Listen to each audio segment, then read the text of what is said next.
भगवान जगन्नाथ के मंदिर के रत्न भंडार को 46 साल बाद फिर खोला गया है। रत्न भंडार है यानी ट्रेयर, उसको रीओपन या ओपन किया गया है आफ्टर 46 ईयर्स। और सिर्फ ये सोने की कीमत बताई गई है, जो इसमें हीरे जवाहरात जो पैसा है उसको छोड़ के। हाँ, उसको छोड़ के ये सिर्फ सोना है, इसमें हीरे नहीं डाले गए। जो नकदी पैसा होता है वो इससे भी ज्यादा होता है। कि इंडिया के अंदर जो मंदिर है वो बिलियंस ऑफ डॉलर्स के मालिक हैं, वहां पे जो सोना पड़ा हुआ है। मैं देख रहा था कि एक वन कित्सवारा एक टेंपल है जो कि सदरन इंडिया में आंध्र प्रदेश में है। यहाँ पे आपको सबसे बड़े बड़े मंदिर, खजाने से भरे हुए मंदिर आपको मिलेंगे, जहाँ पे वैदिक कल्चर मिलेगा। उनके लिए ये बात कही जाती है कि उनके अंदर बहुत ज्यादा खजाने मौजूद हैं और खास तौर पर गोल्ड बड़ी तादाद में मौजूद है। ये इतना सोना है कि ये अगर निकाला जाए तो अमेरिका का रिजर्व जो है ना सोने का, उससे 2.5 गुना ज्यादा बनता है, बहुत ज्यादा। और दुनिया में सबसे ज्यादा रिजर्व सोने के अमेरिका के पास है। तो आप खुद अंदाजा लगा लें कितना है सोना। मतलब अब ये चीज देख कर ही बंदा एक यार शॉक हो जाता है सीरियसली। उनके पास इतना गोल्ड है, ये इन्होंने रिकॉर्ड करा तो इनको अंदाजा हुआ। अच्छा, वो ये कह रहे हैं कि सिर्फ हम गोल्ड की बात कर रहे हैं, नकदी और फिक्स डिपॉजिट जो बैंक्स में है और इसके अलावा दूसरी चीजें उनकी बात नहीं कर रहे, हीरे जवाहरात की बात नहीं कर रहे, वो अलग है। वो तो कमाल है, कमाल है, बहुत बड़ी बात है। शौक के हमेशा से वहां पर मंदिरों में जो लोग हैं वो ब्लेसिंग के तौर पर या उसको जो है एक रिस्पेक्ट के तौर पर डायमंड्स, ज्वेलरी और गोल्ड वहां पर रखते हैं। दोस्तों, रविवार 14 जुलाई को 11 विशेषज्ञों की टीम भगवान जगन्नाथ मंदिर के खजाने वाले दरवाजों को खोलने के लिए पहुंची और करीब दोपहर के 1:28 के शुभ मुहूर्त पर इस टीम के द्वारा भगवान जगन्नाथ मंदिर के खजाने वाले दरवाजों को खोला गया। भगवान जगन्नाथ मंदिर में रत्न भंडार वाले 2 कमरे हैं, जिसमें से सबसे पहले बाहरी रत्न भंडार वाले कमरे को खोला गया और इसके बाद अंदर के कमरों को ताला तोड़कर खोला गया और सारे खजानों को बाहर निकाला गया। भगवान जगन्नाथ मंदिर में रत्न भंडार वाले कमरे के दरवाजों को खोलने वाली टीम को कितनी बड़ी मात्रा में खजाना मिला होगा, आप इसी बात से अंदाजा लगा सकते हैं कि जिस लकड़ी के 6 बॉक्स में सोना, चांदी और अन्य आभूषणों को रखा गया था, वह लकड़ी के 6 बॉक्स इतना ज्यादा बड़ा और इतना भारी था कि इन 6 के 6 बॉक्सों में से अगर आप एक भी बॉक्स को उठाते हो तो और वो भी खाली हो तो आपको 10 से 12 लोगों की जरूरत पड़ेगी। मतलब आप इसी बात से अंदाजा लगा सकते हैं कि वो कितने बड़े बॉक्स होंगे और इसमें कितना सारा सामान होगा। न्यूज रिपोर्ट के अनुसार ये बताया गया है कि इन दरवाजों को खोलने की और इनके अंदर से खजानों को एकत्रित करने की सारी वीडियोग्राफी बनाई गई है ताकि पूरी तरह से देखा जा सके। और जब से पाकिस्तानियों ने ये देखा है कि मंदिरों में से सोना, चांदी, आभूषण निकल रहा है तो इनकी होश उड़ा हुआ है और बोल रहे हैं कि इनकी मंदिरों में से तो सोना निकल रहा है, चांदी निकल रहा है और हमारे मस्जिदों में तो ताला लग गया है, बिजली नहीं है। खैर, चलिए देखते हैं कि पाकिस्तानी क्या कुछ सोचते हैं हमारे मंदिरों में से इतना सोना निकलता देख। या नॉर्मल तो ये इंडिया के पास ऑलरेडी बहुत गोल्ड है, जैसे टेंपल है उनके पास, वो उनके पास यूज़ करने के लिए काफ़ी गोल्ड है। तो रैंक 5 हो सकता है ये इंडिया का, ये रैंक आगे भी ऊपर भी आ सकता है और उनके पास रिसोर्स हैं ये गोल्ड के। इंडिया के पास ऑलरेडी टेंपलों में बहुत ऑलरेडी मोस्ट पहले भी इनके पास गोल्ड बहुत है, तो वो यूज़ करते हैं अपना गोल्ड अपने टेंपलों में वगैरह।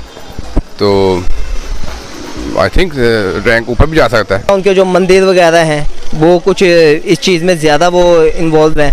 हमारी तरफ जो मामला है वो कुछ और है, क्योंकि ज़्यादातर ठेके तो हम लोगों ने खुद दूसरे मालिक को दिए हुए हैं, ठीक है ना। जो सोना निकाल रही हैं और 100 किस्म के जो मामला हो रहे हैं, तो बस मेरे हिसाब से तो यही है। इसी वजह से मेरे ख्याल से हम पीछे हैं। अगर ये सारे काम हम खुद करना शुरू कर देंगे तो मुझे यकीन है कि हमारे पाकिस्तान में बहुत ज़्यादा गोल्ड निकलेगा, बहुत ज़्यादा निकलेगा और हम बहुत ज़्यादा आगे निकल जाएंगे। यानी कि उन्होंने अपने रिजर्व जो उधर थे उन्होंने ज़्यादा अच्छे से यूटिलाइज किया आज की डेट में। हाँ, आप ये कह सकती हैं। इसको लॉर्ड जगन्नाथ टेम्पल है ये, और ये उड़ीसा में है, पूरी उड़ीसा। और उसकी खबर ये आई कि इसका जो रत्न भंडार है यानी ट्रेयर, उसको रीओपन या ओपन किया गया है आफ्टर 46 ईयर्स। तो मैंने कहा ये तो बड़ी एक दिलचस्प खबर लग रही है कि क्या वजह है कि एक तो ये कि जब किसी मंदिर का खजाना खुलता है तो उसके अंदर तो बहुत सारी फिर हमारे सामने कहानियां आती हैं, हमें पता चलता है कि क्या कुछ वहां पर हुआ, क्या कुछ निकला उसके अंदर से। और जो भारत के मंदिर हैं उनके लिए ये बात कही जाती है कि उनके अंदर बहुत ज्यादा खजाने मौजूद हैं और खास तौर पर गोल्ड बड़ी तादाद में मौजूद है। अच्छा, इसकी अपनी एक हिस्ट्री है। इसकी वजह ये है कि हमेशा से वहां पर मंदिरों में जो लोग हैं वो ब्लेसिंग के तौर पर या उसको जो है एक रिस्पेक्ट के तौर पर डायमंड्स, ज्वेलरी और गोल्ड वहां पर रखते हैं और लॉर्ड के आगे, भगवान के आगे जो है वो उसको पेश करते हैं, तो भेंट करते हैं।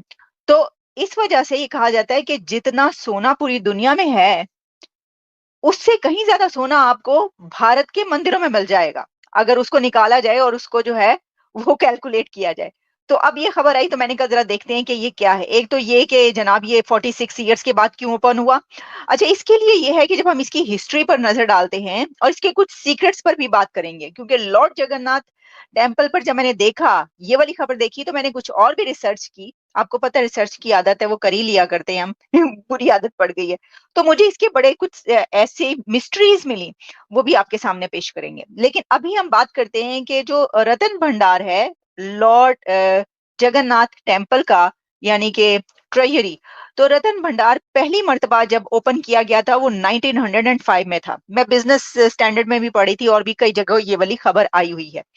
अच्छा, अब 1905 में पहली बार जो है ब्रिटिश एडमिनिस्ट्रेशन ने इसको इंस्पेक्शन के लिए खोला। इसका ऑडिट होता है, वो जो अंदर खजाने होते हैं इसका ऑडिट किया जाता है।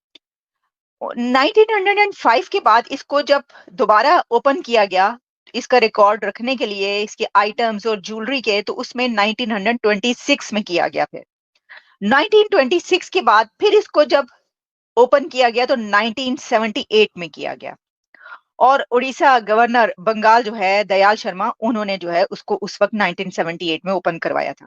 फिर उसके बाद इसको जो है वो सब करने में काफी कोई 70 डेज लगे थे उस वक्त, यानी उसको कैलकुलेट करने में, उसका ऑडिट करने में। वीडियो आपको पसंद आए तो वीडियो को लाइक जरूर से कर लीजिएगा और कमेंट करके बताइएगा कि आपको कैसा लगा।